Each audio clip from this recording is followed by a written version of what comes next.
L'essentiel de l'actualité avec Lionel Durel. Bonjour à tous, tout de suite le journal de la mi-journée avec la rédaction de 24matin.fr. Voici les infos principales en France et à l'international en ce vendredi 31 mai 2019.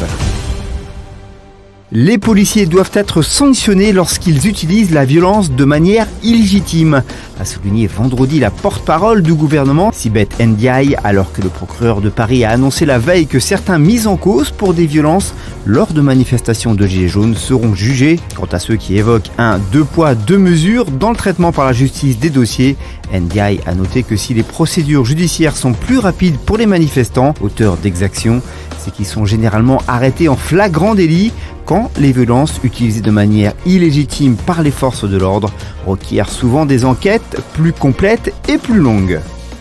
Le pape François est arrivé vendredi en Roumanie pour une visite de 3 jours destinée à renforcer le dialogue avec l'église orthodoxe majoritaire et apporter son soutien aux minorités, tant religieuses qu'ethniques. François a été accueilli à l'aéroport par le président Klaus Iohannis, un pro-européen de confession luthérienne qui s'était félicité la veille d'une heureuse occasion de rassembler les chrétiens orthodoxes, catholiques romains et gréco-catholiques.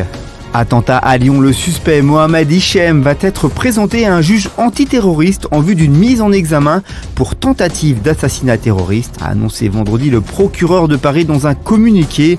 Le colis piégé avait fait une dizaine de blessés à Lyon vendredi dernier. Après des dénégations, Mohamed Hichem a indiqué aux enquêteurs avoir prêté allégeance en son fort intérieur au groupe État islamique et reconnu avoir déposé l'engin explosif qu'il avait préalablement confectionné devant la boulangerie située rue Victor Hugo, dans le centre de Lyon. Face à l'afflux de clandestins, Donald Trump emploie les grands moyens contre le Mexique. Accusé de laxisme sur le dossier de l'immigration clandestine, il va imposer dès le 10 juin des droits de douane sur les produits en provenance de son voisin du Sud. Le président américain a annoncé que les États-Unis allaient mettre en place des tarifs douaniers de 5% sur tous les biens en provenance du Mexique et que ces derniers allaient progressivement augmenter tant que le problème de l'immigration clandestine n'est pas résolu. En bref, et dans le reste de l'actualité, la députée Sophie Errante annonce sa candidature à la mairie de Nantes, mais publie la photo d'une autre ville, faisant le bonheur des réseaux sociaux après avoir posté un cliché de la fontaine de la place de la Comédie à Montpellier.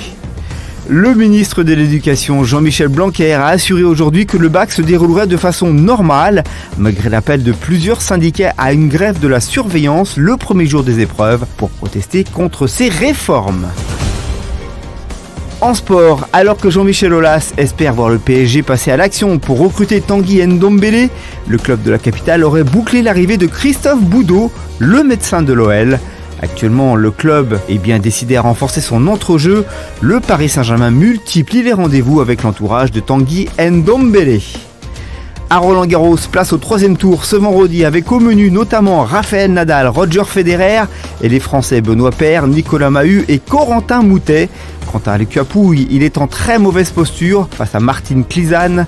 Le match a été interrompu hier soir alors que le Français a été mené 2-7-1 et 3-1 dans le 4e set. L'actualité du divertissement, chroniqueuse dans la matinale d'RTL, la journaliste Isabelle Saporta a annoncé quitter la station après les révélations sur sa liaison avec le leader écologiste Yannick Jadot au cours de la soirée électorale de dimanche. Dans Le Parisien, Isabelle Saporta a précisé n'avoir jamais voulu cacher ses combats écologistes, mais ne pas vouloir entraîner RTL dans quelque chose que la radio ne souhaite pas. Voici votre météo de ce week-end et les nouvelles sont bonnes. Selon les prévisions de Météo France, les températures estivales seront plus chaudes que la normale partout en Europe. Au menu du grand ciel bleu, des températures supérieures à 30 degrés. Ce vendredi, samedi et dimanche auront donc un petit goût d'été selon les prévisionnistes. Notez que l'été météorologique débute officiellement ce samedi 1er juin. Voilà, ce journal est terminé. Merci de l'avoir suivi. Pour rester informé, direction notre site 24matin.fr et nos applications. Vous pouvez également nous suivre sur Facebook et Twitter. Quant à nous, on se retrouve dès 20h pour un résumé de l'actu sur notre site. Bon vendredi à tous, bon week-end, à lundi 13h pour un nouveau journal.